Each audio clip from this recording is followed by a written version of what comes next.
बसंत पंचमी की कथा। जय माँ सरस्वती। सृष्टि के आरंभ का समय था। चारों ओर पूर्णता फैली हुई थी।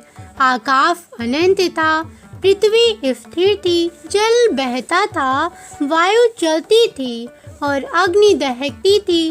पर इन सब के बीच जीवन में एक अद्भुत कमी थी। संसार था पर संवेदना नहीं थी। प्राणी थे पर उनके मन में विचार नहीं थे। मनुष्य बोल तो सकता था पर उसके शब्द अर्थहीन थे। मनुष्य बोल तो सकता था पर उसके शब्द अर्थहीन थे। उसकी आंखें देखती थी पर दृष्टि में विवेक नहीं था। उसका हृदय धड़कता था पर उसमें भावों की फरिता प्रवाहित नहीं थी। इस स्थिति को देखकर सृष्टिकर्ता ब्रह्मा जी के मन में गहन चिंता उत्पन्न हुई। उन्होंने सोचा, मैंने सृष्टि की रचना तो कर दी, पर यदि इसमें ज्ञान, बुद्धि और विवेक ना हो तो यह संसार केवल एक निर्जीव ढांचा बनकर रह जाएगा। यह विचार करते करते ब्रह्मा जी कमलासन पर विराजमान होकर ध्यान में लीन हो गए। उनके ध्यान की ऊर्जा से संपूर्ण ब्रह्मांड में कंपन होने लगा। तभी उन्होंने अपने कमंडल से पवित्र जल लिया और उसे पृथ्वी पर छिड़क दिया। उस दिव्य जल से एक प्रकाश पुंज प्रकट हुआ। धीरे धीरे उस प्रकाश ने एक दिव्य, सौम्य और तेजस्वी रूप धारण किया। वह रूप था माता सरस्वती का। माता सरस्वती श्वेत वस्त्रों में सुशोभित थी। उनका मुख शांति और करुणा से भरा था। उनके एक हाथ में वीणा थी, दूसरे में पुस्तक, तीसरे में माला और चौथे में वर मुद्रा। उनके चरणों के पास हंस विराजमान था, जो विवेक और ज्ञान का प्रतीक था। जैसे ही माता सरस्वती ने वीणा के तार छेड़े, संपूर्ण ब्रह्मांड में मधुर स्वर गूंज उठा। वह केवल संगीत नहीं था, वह चेतना थी। उस स्वर के साथ ही शब्दों को अर्थ मिला, विचारों को दिशा मिली और मनुष्य के हृदय में ज्ञान का प्रकाश फैलने लगा। ऋषि मुनियों के मुख से मंत्र फूट पड़े। कवियों के हृदय में कविता जन्म लेने लगी। संगीतकारों के हाथों में स्वर थिरकने लगे। संसार पहली बार सचमुच जीवंत हुआ। जिस दिन माता सरस्वती प्रकट हुई, वह दिन माघ मास के शुक्ल पक्ष की पंचमी तिथि थी। यही दिन आगे चलकर बसंत पंचमी के नाम से प्रसिद्ध हुआ।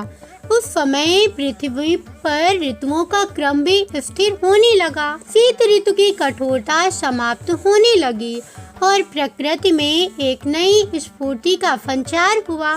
पेड़ों पर कोपले फूटने लगी। खेतों में सरसों की पीली चादर ओढ़ने लगी।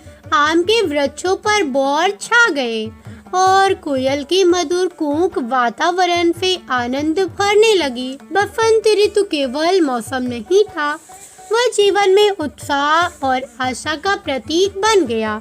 जैसे जैसे प्रकृति मुस्कुराने लगी, वैसे वैसे मनुष्य का मन भी उल्लास से भरने लगा। देवताओं ने माता सरस्वती की स्तुति की। ब्रह्मा जी ने उन्हें आशीर्वाद देते हुए कहा, हे देवी, आज से तुम इस सृष्टि की विद्या, बुद्धि, वाणी और कला की अधिष्ठात्री होगी। तुम्हारी कृपा से ही यह संसार अज्ञान से ज्ञान की ओर अग्रसर होगा। माता सरस्वती ने मुस्कुराकर आशीर्वाद दिया और कहा, जहाँ श्रद्धा होगी वहाँ मैं निवास करूंगी। जहाँ अहंकार होगा वहाँ से दूर रहूंगी। समय बीतता गया। पृथ्वी पर मानव सभ्यता विकसित होने लगी। गुरुकुलों की स्थापना हुई। शिष्य गुरु के चरणों में बैठकर वेदों, उपनिषदों और शास्त्रों का अध्ययन करने लगे। हर वर्ष माघ शुक्ल पंचमी के दिन माता सरस्वती का पूजन होने लगा। एक बार की बात है, पृथ्वी पर एक निर्धन ब्राह्मण परिवार रहता था।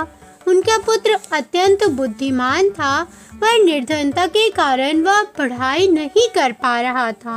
बसंत पंचमी के दिन उसने नदी किनारे बैठकर माता सरस्वती से प्रार्थना की, माँ, मेरे पास धन नहीं है, साधन नहीं है, पर सीखने की तीव्र इच्छा है।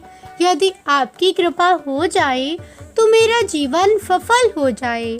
उसकी सच्ची श्रद्धा से प्रसन्न होकर माता सरस्वती ने उसे स्वप्न में दर्शन दिए और कहा, विद्या के लिए सबसे बड़ा साधन विनम्रता और परिश्रम है। तुम निरंतर अभ्यास करो, मैं तुम्हारे साथ। उस बालक ने कठोर परिश्रम किया और आगे चलकर वह महान विद्वान बना।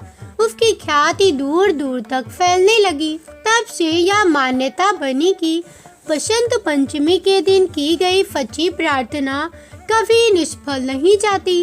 एक अन्य कथा के अनुसार द्वापर युग में भगवान श्री कृष्ण ने ब्रज भूमि में पहली बार बसंत पंचमी का उत्सव मनाया।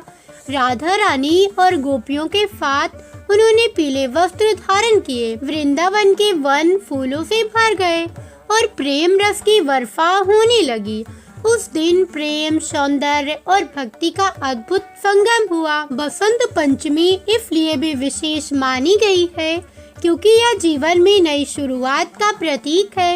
इस दिन छोटे बच्चों को पहली बार अक्षर ज्ञान कराया जाता है, जिसे विद्या आरंभ संस्कार भी कहा जाता है। पीला रंग इस दिन का विशेष रंग माना गया है। पीला ज्ञान, ऊर्जा, उत्साह और सकारात्मकता का प्रतीक है।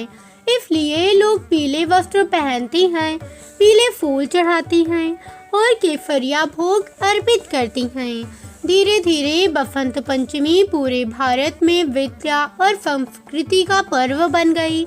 विद्यालयों, मंदिरों और घरों में माता सरस्वती की प्रतिमा स्थापित की जाने लगी। विद्यार्थी अपने पुस्तकों का पूजन करने लगे, कलाकार अपने वाद्य यंत्रों और लेखक अपनी लेखनी का पूजन करने लगे।